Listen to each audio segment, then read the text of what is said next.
ٹھیک ہے. صحبت بھی کوئی صحبت ٹیلی فون پہ لے رہا ہے, کسی بیٹھا, جو بھی ہمارے ساتھ ذکر میں بیٹھے ہیں میری آواز پہنچ رہی ہے, وہ صحبت شیخ میں آ گئے سارے.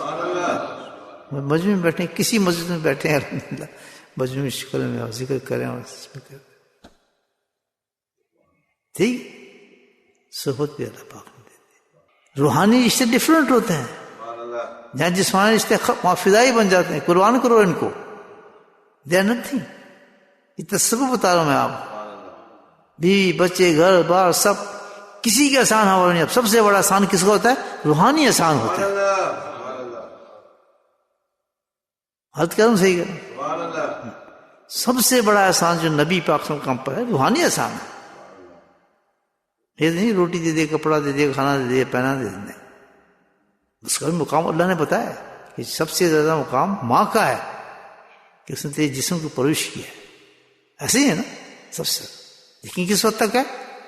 تو وہ اس سے ہے کہ اگر ماں تجھے اس چیز سے روکتی ہے جو چیز مجھ تک پہنچانے والی ہے, تو ماں کو سوری ماں میں یہ کام نہیں کر سکتا, یہاں تیری حد ختم ہو گئی ہے. جیسے جبریل السلام, اب تیری حد ختم ہو گئی, اب تیرے پر جلیں گے, تو یہیں بیٹھ جا, اب نوری نہیں چلے گا, اب بشیر چلے گا. معلوم یہاں بھی ماں باپ جو سب سے اونچے درجے ہوتے ہیں یہاں ٹھہر جا. اب یہاں حکم ادری تیری نہیں چل سکتے, اب کس کی چلے گی؟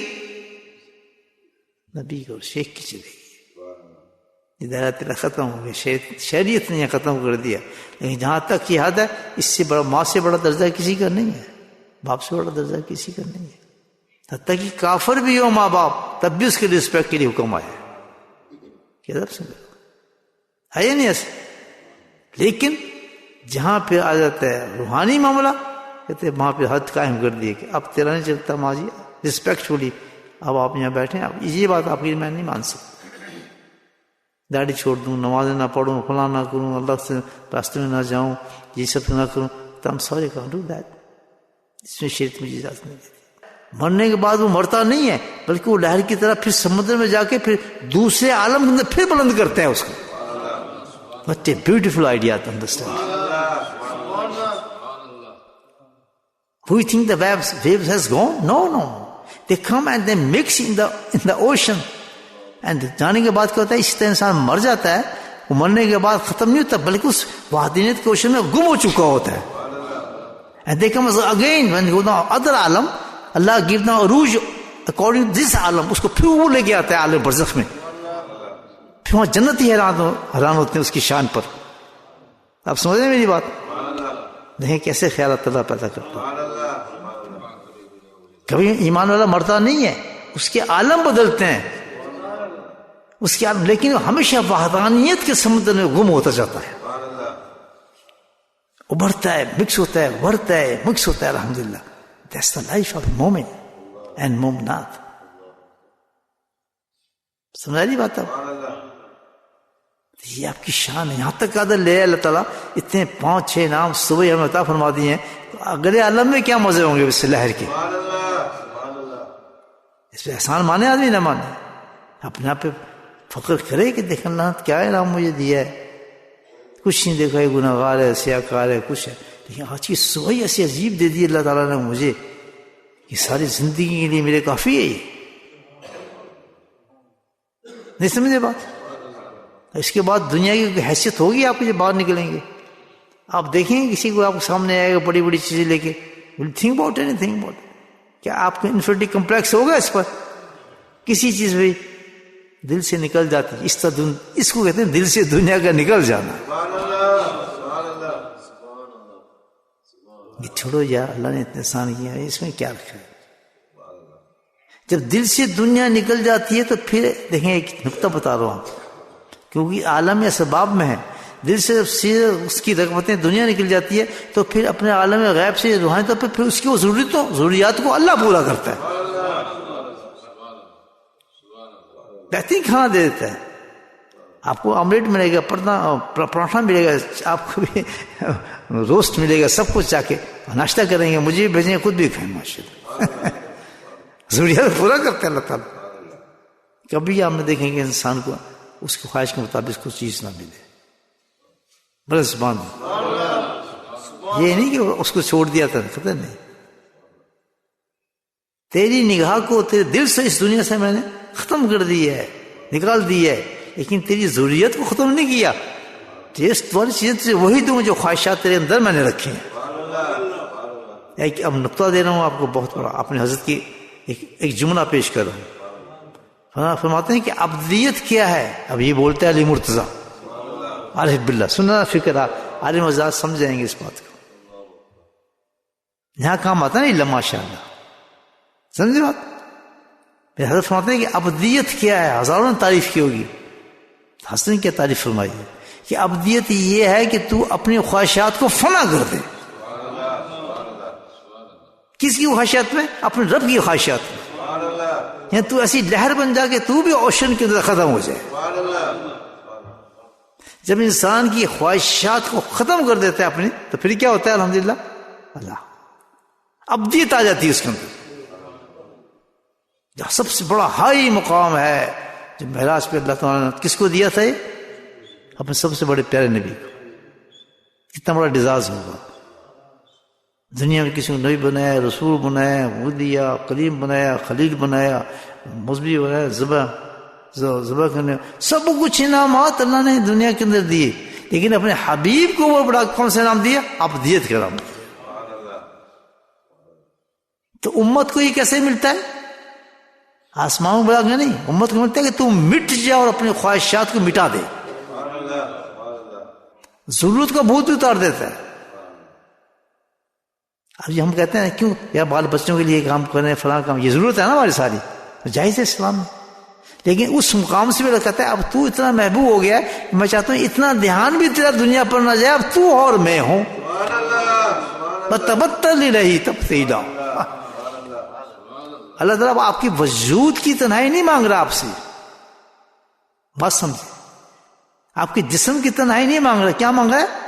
کہ تیرا دھیان دل سب اس کی تنہائی مانگ رہا ہوں کہ وہ اللہ کی طرف چلا جائے. جسم تیرا بے شک باہر ہو، ہاتھ تیرا باہر ہو، نگاہیں تیری باہر ہو، لیکن اندر سے تو میرے ساتھ فنا ہو جائے. کوئی ضرورت، ایسے بندے بن جاتے آدمی. وہ روزہ اس لیے رکھتے ہیں کہ ان کو بجائے کھانے میں روزے میں مزہ آتا ہے. دے انجوائے اٹ، کیونکہ انہوں نے اپنی ضرورت کو فنا کر دی ہے. وہ کہتے ہیں یار اس کی بھی ضرورت فضول تھی. جیسے آپ نے پڑھا ہوگا شیخ کے فضائل کے اندر کہ بعض لوگ تو بزرگ ایسے تھے کہ انہوں نے دیکھا کہ یار ہم نے تو کھانے سے چپاتا ہوں نوالا تو میرے اتنا وقت ذکر کے لیے غائب ہو جاتا ہے، تو کیوں نہ میں ایسی پھکا ماروں، اوپر پانی پی لوں تاکہ میرا ذکر جاری رہے. یہ ڈرامہ نہیں ہے. وہ لوگ ہوتے ہیں جن کو ضروریت سے اللہ اوپر اٹھا لیتا ہے، اس سے اتنی محبت ہو جاتی ہے اللہ تعالیٰ کو، کیونکہ وہ کہتا ہے نا کن تحب اللہ، اللہ کہتا ہے یحببک، میں تجھ سے محبت کرنے لگا ہوں. اور جس بندے سے محبت کرتا ہے نا تو عاشق معشوق سے کبھی نہیں کرتا کہ وہ الگ ہو اس سے. مجاہدات اللہ کے راستے کے اندر مجاہدات ہیں، اپنے نفس کو مارنا، اور دوسری چیز جب تکلیفیں ہیں اس پہ صبر کرنا. صبر کیا ہوتا ہے کہ کتنی سی بڑی صبر کا سن ہے. صبر اس کو کہتے ہیں کہ رک یہ نہیں، صبر کیا ہے کہ کتنی بھی آزمائش آ جائے، مصیبت آ جائے، نماز نہیں قضا کرنی، سود نہیں کھانا، پردہ نہیں اتارنا، حرام کام سے ویزے نہیں لگوانے، جھوٹ نہیں بولنے، فراڈ بازی نہیں کرنے، پاسپورٹ خلط نہیں بنانے، دینوں کو تبدیل نہیں کرنا. اس کا نام ہے صبر کرنا. وہی شریعت کے دائرے میں، اس سے آگے نہیں ہلنا. بے شک تباہی ہو جائے، بربادی ہو جائے، فاقے آ جائیں، جو ظلم ہو رہا ہے اس کو کہتے ہیں صبر کر رہا ہے شخص اللہ کے راستے میں. قانون چھوڑ دینا 4 ٹکے کے لیے، پردے اتار دینا، بیوی کو کام کرانا، بچوں کو کام کرنا، ترقی کرنا، یہ صبر ہے. پھر اس کو ذکر کرنا، ہائے میرا شیخ، یہ سب ڈرامے ہیں، ایمان ہی نہیں ہے. میں سیدھی باتیں کرتا ہوں. شیخ شوخ نہیں کیا کرنا، بڑی محبت ہے شیخ سے، پڑھاؤ میرا ادھر جی، میں بھی ذکر کروں. کچھ نہیں ذکر فکر کیا لگتا ہے کیوں میرے لیے سٹینڈ کتنا کیا ہے، دین کو کتنا تبدیل کر لیا. وہاں سے آنے کے بعد انڈیا کی شہر کا نام کیا ہو، گجرات سے آنے کے بعد بورڈ تک تیرے تبدیلی کتنی آ گئی ہے تیرے اندر، تیرے دین کے اندر. ٹیل می دس، تیری انداز میں، تیرے دین کے اندر کتنی سنتیں چھوٹی نظر آنے لگی ہیں، کتنی دین کو چھوڑنا ضروریات زندگی تیری بن گئی ہے، کتنی بے پردگیاں آ گئی ہیں، تیرے بچوں کے اسٹائل میں کتنی تبدیلیاں آ گئی ہیں، ان کی لباسوں میں کتنی تبدیلیاں، یہ بتا چینج تیرے کتنی آ گئی ہے۔ ظالم ایک شاید صرف ایک منہ سے دوسرے میں تو کتے کی طرح کھانے کے لیے یہاں پر آیا ہے اور تو نے میرے دین کو چھوڑ دیا۔ اے رب تجھے وہاں بھی دے سکتا تھا، ایک چھوٹی سی مسجد میں تجھے دے دیتا اگر تو اکتفا کرتا، اور ہزاروں میرے فقیر پڑھ لیں میں ان کو روٹی دے، لیکن تیرے اندر مجاہدہ تو نے کیا ہی نہیں، اور تو کہتا ہے میں تو بہت، تیرے بچوں کے پردے اتر گئے، بیوی اتر گئے، سامنے آ گئے، اولادیں شیطان ہوگی تیری، سب بدل گیا، سب گورن پڑھ رہے ہیں گھروں کے اندر، گوروں کی لباسوں میں، گوروں کی شکلوں میں، سب کچھ قربان کر کے کس کے لیے؟ ایک روٹی کے لیے۔ کتا بھی ایسا نہیں کرتا ہے، وہ بھی وفادار ہوتا ہے اپنے جانور۔ ملس انسان کو کہہ رہے ملس، وہ کاروباری، بالکل تیرا نقصان ہو رہا ہے، خسارے کے اندر تو چلا گیا۔ کس چیز سے؟ کہ تیرا کچھ چیز نہیں تو ضائع کر رہا اپنی، ایک وقت تو ایک چیز تو اپنی دنیا کی ضائع نہیں کر رہا ہے، اس کے لیے بھاگتا ہے۔ یہ مجھے 9 بجے دکان کھولنی ہے، 8 بجے میرے آفس میں جانا ہے، 3 بجے میں نے فلاں جانا ہے، اس طرح گھڑیوں کو دیکھتے ہیں۔ اے کاش اس وقت تو اس وقت دیکھتا، مگر جس کا میں قسم کھاتا ہوں کہ تیرا سب سے بڑا نقصان وہ ہے جو سانس تو ضائع کر رہا ہے، اس سے بڑا تو نقصان اس وقت ہو جائے گا تو قیامت میں جس وقت ہو۔ آئی تفصیل سمجھنے؟